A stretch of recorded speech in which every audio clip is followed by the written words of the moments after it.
Hello बच्चों, आप सभी का बहुत बहुत स्वागत है आपके अपने प्यारे से YouTube channel easy biology by alpha में। मैं सुषमा, आपकी बायोलॉजी एजुकेटर, आप सभी का बहुत बहुत बहुत स्वागत करती हूँ।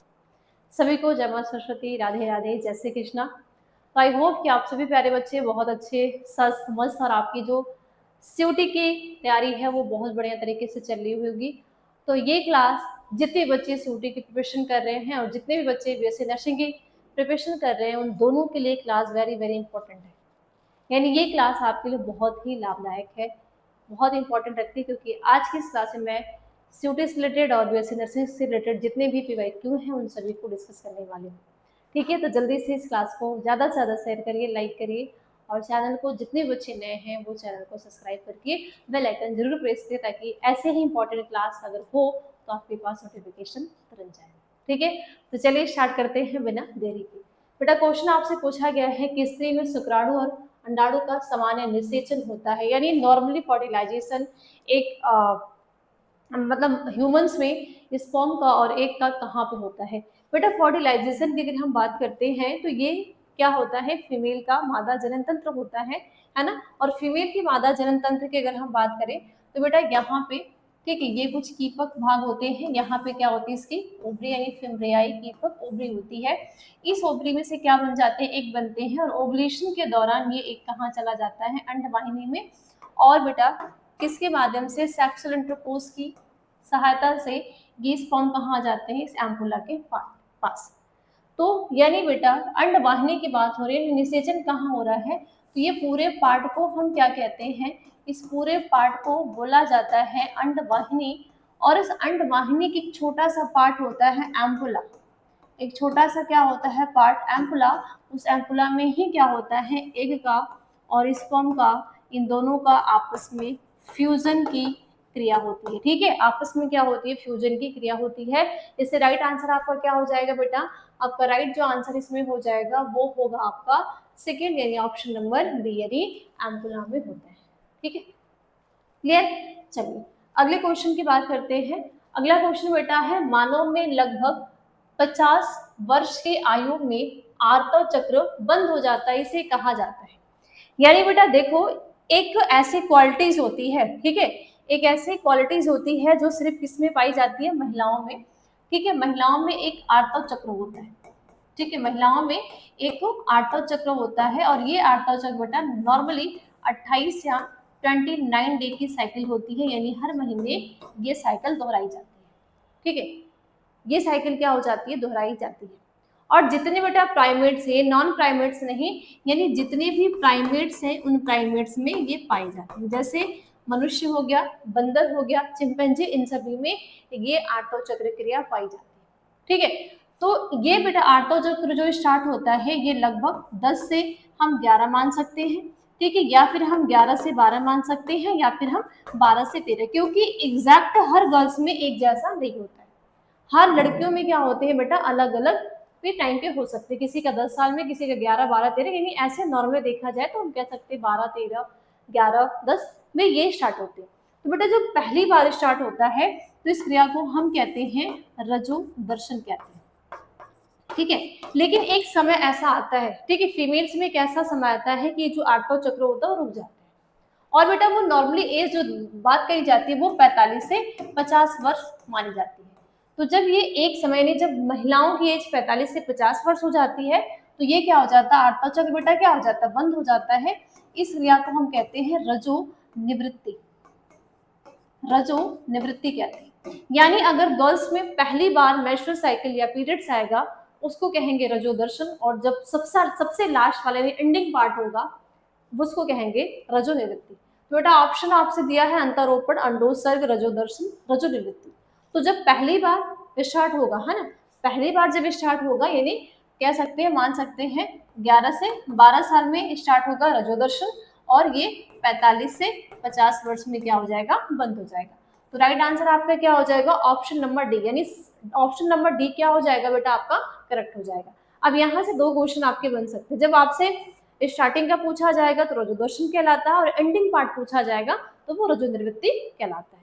ठीक, नेक्स्ट क्वेश्चन है, एम्पुला उपस्थित होता है, यानी जहां पे फर्टिलाइजेशन हो रहा है, जहां पे निषेचन हो रहा है वो उपस्थित होता है। तो एम्पुला जो है यानी फर्टिलाइजेशन है वो उपस्थित होता है, यानी जो निषेचन हो रहा है वो उपस्थित होता है शुक्रवाहक में, अंडवाहिनी में, मूत्र मार्ग में या फिर वृषण में। तो अभी बेटा हमने बात करी है कि जो महिला का, ठीक है, जो ये महिला का क्या है, ये जो महिला का क्या है, अंडवाहिनी है, इस अंडवाहिनी का ही पार्ट एक एम्पुला होता है, वो प्रेजेंट होता है। तो ऑप्शन दिया है बेटा शुक्रवाहक में, अंडवाहिनी में, मूत्र मार्ग में, वृषण में। तो जितने भी बच्चों का ऑप्शन नंबर क्या होगा, बी होगा, बिल्कुल करेक्ट होगा कि अंडवाहिनी में। ठीक है, कहाँ पे, अंडवाहिनी में, यानी जो ये फैलोपियन ट्यूब है उस फैलोपियन ट्यूब में मिड पार्ट यानी मध्य भाग को जहां पे फर्टिलाइजेशन होता है उसको ही हम कहते हैं एम्पुला कहते हैं। ठीक, ये क्वेश्चन बेटा आपके नीट में भी पूछा गया है। ठीक है, सीओटी की बात अगर आप छोड़ो, नीट में भी क्वेश्चन पूछे गए हैं।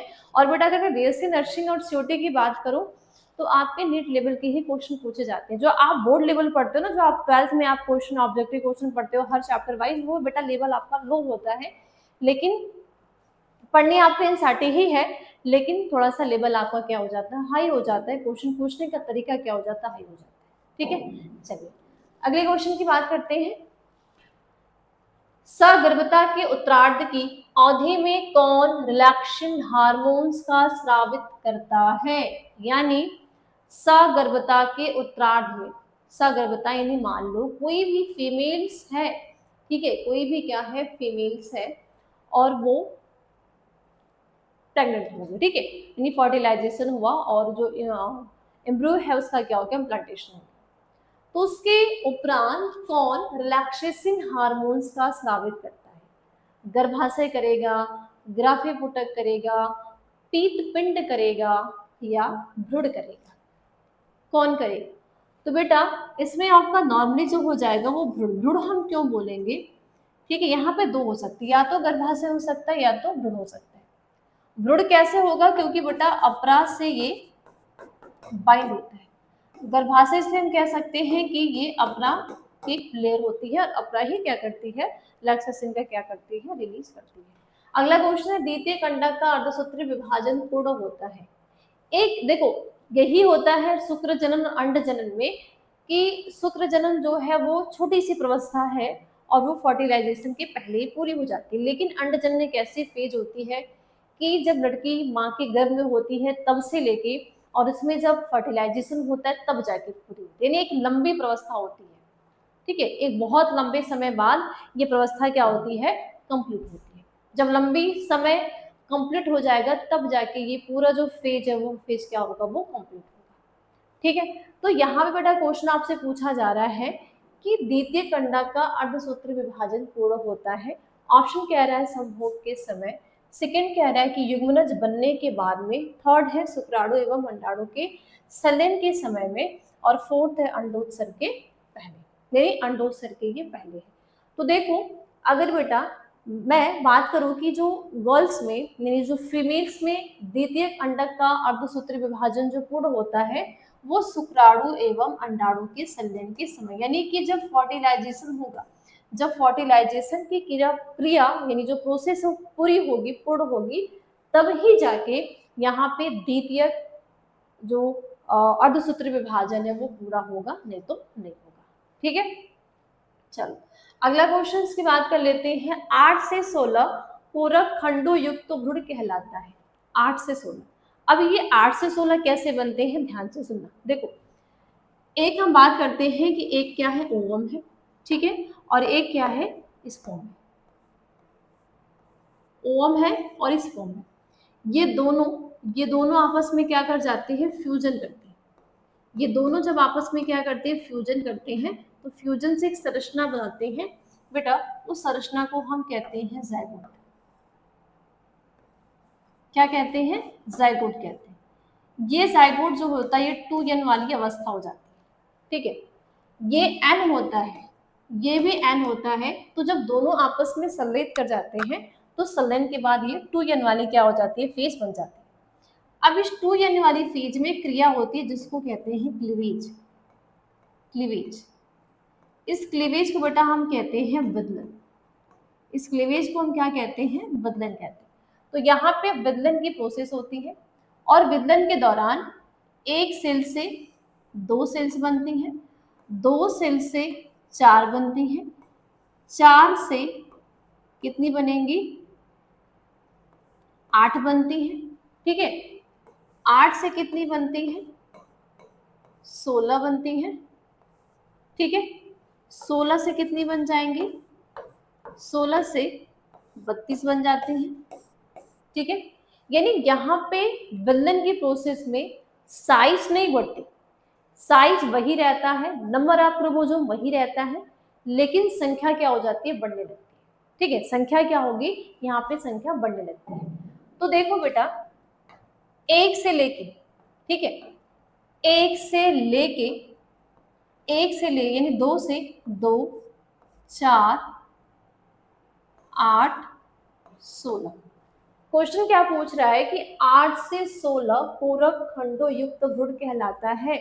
तो बेटा ये 8 से 16 जो होता है ना, ये एक ऐसी संरचना होती है जो ठोस गेंद जैसी, गेंद आपने देखा है ना, वो ठोस गेंद जैसी संरचना होती है, और इस संरचना को ही हम कहते हैं मॉरुला,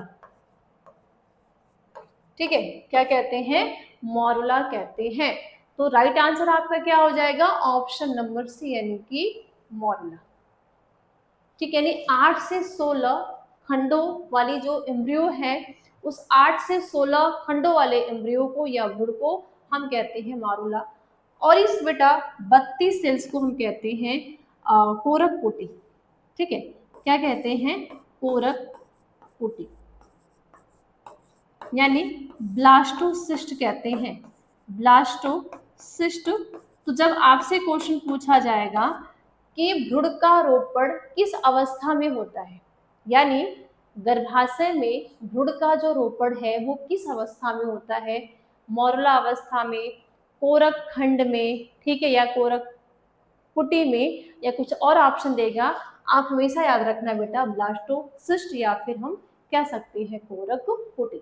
अब एक चीज और आपसे पूछा जा सकता है कि जो कोरक कुटी है इसको पोषण देने का काम कौन करेगा। तो बेटा एक संरचना पाई जाती है इसमें, ट्रोफोब्लास्ट, जिसको हम पोस्पोरक कहते हैं, वो कोरक कुटी को न्यूट्रिशन या हम कह सकते हैं कि पोषण प्रोवाइड करने का ये काम करते हैं, ठीक। चलिए अगला क्वेश्चन है, अंडाशय के पास अंडवाहिनी का कीपदार भाग कहलाता है। अंडाशय के पास यानी ओवरी के पास, ओवरी के पास यानी एक कीपदार भाग, जैसे मान लो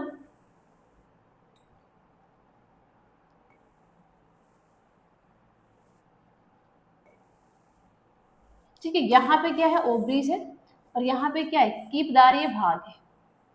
तो इस कीपदार भाग को हम क्या कहते हैं, ठीक है, यानी जो एक कीपदार है जिसको हम कहते हैं फिम्ब्री लाइक स्ट्रक्चर, क्या बोलते हैं, हम कहते हैं कि फिम्ब्री लाइक स्ट्रक्चर। तो इस फिम्ब्री लाइक स्ट्रक्चर को हम क्या कहते हैं, इस्थमस ग्रीवानाल कीपक फिम्ब्री। तो देखो बेटा, ये वाला जो पार्ट है, ठीक है, ये वाला जो पार्ट है, इस पार्ट को ही हम कहते हैं इस्थमस कहते हैं, इस पार्ट को इस्थमस कहते हैं, ठीक है। ये जो पार्ट चौड़ा है इसको बोलते हैं कीपक, ठीक है। बीच वाले पार्ट को एम्पुला, यानी जहां पे फर्टिलाइजेशन है। तो ये जो फिंगर लाइक स्ट्रक्चर है, यानी छोटे छोटे जो फिम्ब्रियाई हैं, जो प्रवर्ध है, इनको हम कहते हैं फिम्ब्री या फिर फिम्ब्रियाई। तो राइट आंसर क्या हो जाएगा, ऑप्शन नंबर डी, यानी ऑप्शन नंबर डी क्या हो जाएगा, करेक्ट आपका राइट आंसर हो जाएगा। यानी करेक्ट आंसर, यानी इसमें सही आंसर जो हो जाएगा ऑप्शन नंबर क्या हो जाएगा, डी हो जाएगा, ठीक है। चलिए अब यही पे एक चीज और पूछ लिया जाए कि अंडाशय के पास अंडवाहिनी का या अंडे का मोशन कौन करता है, तो फिर वो कौन करेगा, कीपक करता है। निषेचन कहाँ होता है, तो फिर वो एम्पुला में होता है। ये अंडाशय से अंडवाहिनी यानी एम्पुला में जाते कैसे हैं, तो सीलिया के थ्रू। सीलिया कहाँ पाई जाती है, अंडवाहिनी में पाई जाती है, ठीक है। इस तरह के क्वेश्चन आ सकते हैं आपके एग्जाम में। अगला क्वेश्चन है, द्विनिषेचन का सर्वप्रथम वर्णन किया। डबल फर्टिलाइजेशन यानी दो बार निषेचन, एक सेल्स है और उस एक ही सेल के अंदर क्या हो रहा है, दो बार फर्टिलाइजेशन हो रहा है। तो द्विनिषेचन को का सर्वप्रथम वर्णन किया था। ऐसे कौन से साइंटिफिक थे, ऐसे कौन से वैज्ञानिक थे जिन्होंने सबसे पहले द्विनिषेचन का वर्णन किया था, द्विनिषेचन के बारे में उन्होंने बताया था। ऑप्शन ए है लेवेनहाक ने, लैमार्क ने, नवासीसन ने और प्रोफेसर पी माहेश्वरी जी ने। ठीक है, यानी प्रोफेसर जो पी माहेश्वरी जी हैं, उन्होंने द्युनिसेचन का सर्वप्रथम वर्णन किया था। बेटा राइट आंसर हो जाएगा आपका नवासीचन। नवासीचन जी ने ही क्या किया था सबसे पहले, है ना, सबसे पहले उन्होंने क्या किया था, द्युनिसेचन का वर्णन किया था। ठीक है, किसके किया था, द्युनिसेचन का वर्णन। और ये कैसा था, एक एंजियोस्पर्म प्लांट था, एक आवृतबीजी पौधा था, और इस आवृतबीजी पौधे में ही खोज करी थी। अगला क्वेश्चन है, घास परिवार के बीज पत्र को क्या कहते हैं? यानी जो घास परिवार का बीज पत्र है, घास परिवार, अब घास में क्या सीड है क्या, बिल्कुल सीड है। तो घास परिवार का जो बीज पत्र का मतलब बीज का पत्र, बीज का पत्र, तो उस बीज पत्र को क्या कहते हैं? प्रसल कहते हैं, प्रांकुट चोल कहते हैं, परिभ्रूपोष कहते हैं, या फिर प्रसुप्ति कहते हैं? बताइए क्या कहते हैं, क्या कहते हैं, बताइए। घास परिवार के बीज पत्र को क्या कहते हैं? प्रसल कहते हैं, प्रांकुट चोल कहते हैं, परिभ्रूपोष कहते हैं, या फिर प्रसुप्ति कहते हैं? तो बेटा राइट आंसर आपका क्या हो जाएगा, प्रसल्क कहते हैं। क्या बोलेंगे, प्रसल्क कहते हैं, यानी ऑप्शन नंबर ए करेक्ट होगा। नेक्स्ट क्वेश्चन आपका है, निम्न में से कूट फल है, निम्न में से कूट फल है, यानी इन चारों ऑप्शन में से कूट फल कौन है? कूट का मतलब क्या होता है, असत्य, या असत्य को हम मिथ्या कह सकते हैं, या हम झूठा फल कह सकते हैं, झूठ बोलना, झूठ तो सभी बोलते हैं, तो झूठा फल कह सकते हैं। तो बेटा कूट फल क्या, यानी वे फल, ऐसे फल जिसका निर्माण ओवरी के बिना हो रहा है, यानी वो पुष्पासन पार्टिसिपेट कर ले, कैलिक्स कर ले, कोरोला कर ले, पेटल कर ले, है ना, सेपल कर ले, लेकिन ओवरीज ना करे। कुछ भी पार्टिसिपेट कर सकता है लेकिन ओवरी भाग नहीं ले सकती है, तो ऐसे फ्रूट को हम कहते हैं कूट फल। तो देखो सेब आपका क्या है, सेब आपका है बेटा कूट फल का एग्जाम्पल, क्योंकि सेब का जो हम भाग खाते हैं पुष्पासन भाग खाते हैं। सेब क्या है, ये सेब जो है ये कूट फल के अंतर्गत आता है। किसके अंतर्गत आएगा, ये कूट फल के। तो आपका जो राइट आंसर हो जाएगा वो क्या हो जाएगा, सेब हो जाएगा। ठीक है, चलिए नेक्स्ट क्वेश्चन है, कापर टी क्या अवरुद्ध करता है? कापर टी क्या अवरुद्ध करता है? ऑप्शन ए कह रहा है कि अंडोत्सर्ग को, निषेचन को, रोपड़ को और जनन मार्ग को अवरुद्ध करता है। अब कापर टी, बेटा जो कापर टी है, ठीक है, ये जो कापर टी है ये तांबे की,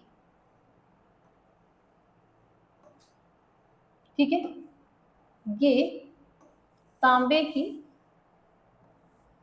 बनी ये क्या होती है, संरचना होती है। किसकी बनी, तांबे की